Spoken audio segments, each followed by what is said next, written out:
Hello, and welcome to my podcast, Empowered to Thrive. I'm your host, Corrine Powell. I'm an intuitive guide, and I absolutely love helping people to heal from within so that they can create a life that they love, a life that they enjoy. We weren't meant to just tolerate and get through life. We were meant to thrive and enjoy the life we're living. Of course, we will have seasons and moments that are difficult and challenging. And the beauty of it is that we can be supported in those moments. I am here to be an aid and a guide to support you. And I hope that you will enjoy not only today's episode, but some of the past episodes if you haven't heard them yet. On this podcast, I talk about all things inner wellness. We also sprinkle in some spirituality and parenting, because as a mom to 3 kids, parenting is a big part of my life. I hope that you enjoy the episode and that there's at least one thing you'll pull from it and start to implement into your own life. If you want to follow me in other ways, you can find me on Instagram, Corrine_Change Radically, or on Facebook, Change Radically. Would you do me a favor and share this podcast with your friends if you hear an episode that resonates with you? And would you also go ahead and give me a rating and review my podcast? It would mean so much to me, and I would appreciate it. I hope that you enjoy the episode and that we connect.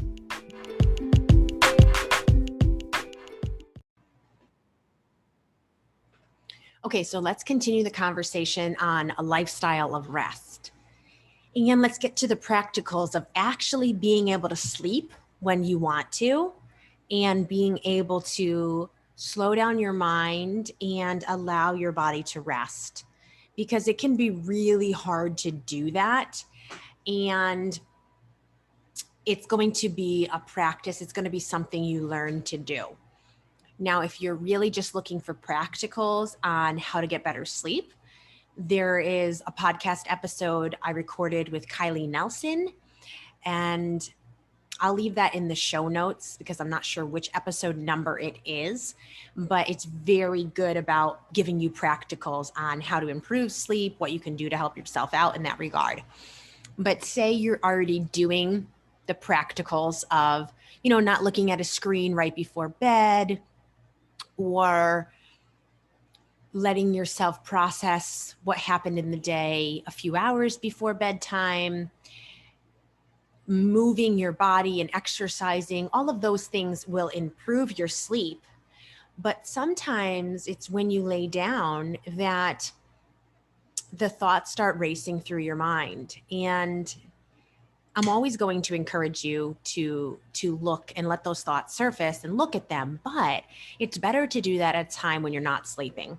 Once you're laying down to rest, the way that I rest is by allowing my mind to basically not entertain those thoughts. If they want to come to my mind, I'm going to put them aside for a later time. I personally like to listen to music when I'm trying to rest, but I don't need to do that in order to sleep. But sometimes it does help me to rest. And especially if I'm at home and my family's there, it kind of acts as a noisemaker to block some of the sound out.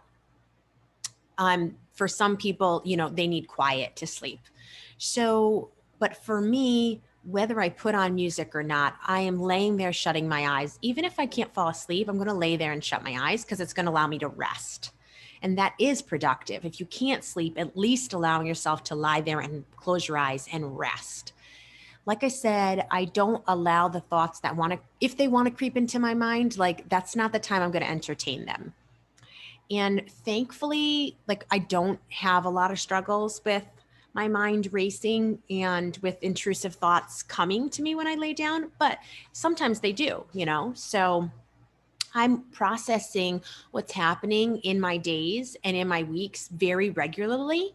So as I talk about it with you, it could be that that's part of the reason I'm giving myself space to entertain those thoughts at other times in my day. So it's not like when the noise settles at time to sleep that all those thoughts pop up. I've let those thoughts pop up at different times. I've actually allowed myself quietness and space to think at other points in my day. So I say that as it is an encouragement to you that it is necessary to entertain the thoughts at some point. But when you're going to lay down, it's not the best time. So find pockets of time or create pockets of time. We must create what we cannot find. And you may have a busy day. You may be in the thick of parenting or in a busy work life or in a tough time within your relationships. But we can all create pockets of time if we want to. And if you're not sure how to create the pockets of time, reach out to me. We can figure out a way. It doesn't need to be 30 minutes. It can be 10 minutes. It could be 5 minutes. If we create multiple 5 minutes pockets of time in a day, that'll do it. Don't strive for something huge and figure since you can't reach that, then you can't reach it at all. No, let's create another way of reaching it. So then I lay down. And if I wake up, whether it's because there was noise or I need to go to the bathroom or who knows what woke me up, then I allow myself to close my eyes again and drift back off to sleep. And until I need to get up, I'm going to do that consistently. Even if I get woken repeatedly, I'm going to close my eyes. I'm going to let myself drift back off to sleep. And so sometimes, I'll look at the time, but if I don't need to know the time, I'm not going to do that.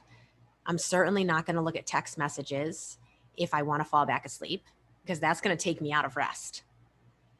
I'm not going to look at social media apps on my phone if I woke up in the middle of sleep, because that's not going to help me fall back asleep. So I'm being intentional to do what I can to let my body kind of come out of sleep and go back into sleep. And this is something, like I said, that you might have to practice, especially the lifestyle of rest, simplifying your schedule, taking things off your calendar, restructuring the way you do your days. Like I mentioned in last week's episode, that is all going to be a practice you need to walk out on your own. You need to figure out. I'm here to support you. I'm not saying on your own as in isolated without support, but you're the only one who can change your patterns. You're the only one who can create a new lifestyle for yourself. And it is doable, friend. I have done it. This is not the way I always lived. By no means is this the way I always used to live. My family even created a full-on lifestyle shift. We shifted our entire lifestyle when my husband stopped working his full-time job a few years ago and actually didn't even go into creating his own business immediately. He did that down the road, but initially he basically just did odd jobs here and there and was primarily helping out with our kids and homeschooling and helping me to get a break, because I had come to that point where my body was physically shutting down, not able to function the way that I had always pushed it to function. I had been go, go, go. I was a parentified child filling in the role for my mother when I was only a kid, and that just continued. I was living codependent, as many of you know if you've been listening to my past episodes. So I was helping other people and doing, but not taking good care of myself. So these are patterns that were conditioned in and were modeled to us perhaps, and we must change our way of living if we want different results.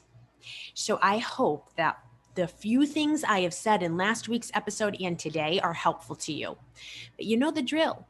And if you don't know the drill, I'm going to share it with you.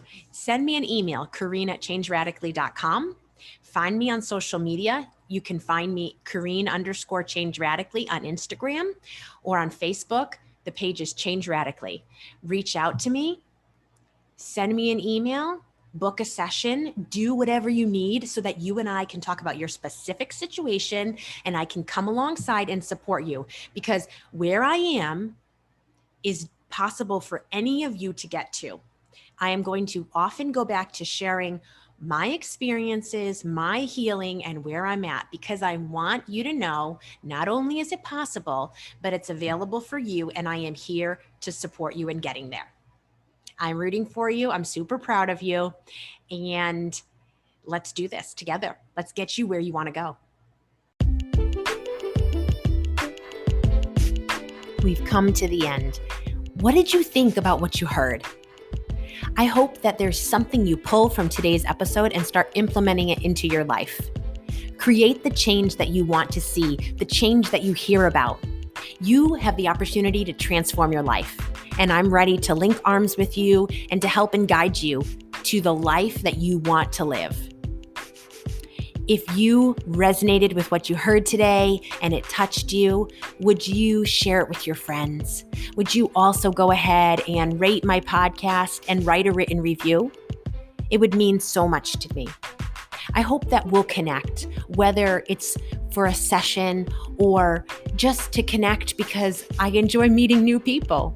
You can find me on Instagram, Kareen_Change Radically, or on Facebook, Change Radically. You can also always email me, Kareen@changeradically.com. If you have thoughts, questions, or anything that you just want to talk about, send me an email. I hope that you have a wonderful week. But no matter what your week is like, in the moments that are quiet, maybe it's when you pillow your head at night, or when you're driving in the car or taking a walk, or maybe it's going to be in the midst of the chaos with your children or the craziness of work. I hope that you'll remember how significant you are, that there is meaning and value to your life, and that I, for one, am so glad that you're alive. Catch you again next week.